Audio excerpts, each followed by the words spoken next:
So looking at Annamaya Kosha, what we can do on our everyday life on a day-to-day basis is we can add ginger and we can add tulsi or holy basil, and these two do tend to help the nervous system. If the anxiety is more prominent, then we can add herbs like ashwagandha or brahmi, which are known to decrease the cortisol level and strengthen the nervous system. So ashwagandha can be taken, and it can be taken for 40 days on, and then you switch off for 40 days, and then you can take it again if you feel the anxiety is coming back. At the level of the Pranamaya Kosha, we have practices to balance the prana vayus, to stabilize the prana.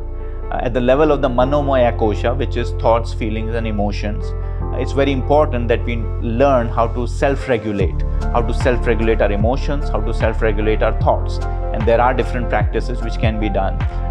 First, we have to see, is the person aware about their breath?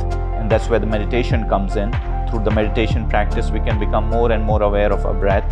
We can become more and more aware of our thought process. But very important that the person becomes aware of the thought process, has tools which they can use as soon as they find that the thought process is getting out of hand or the thought process is getting very negative.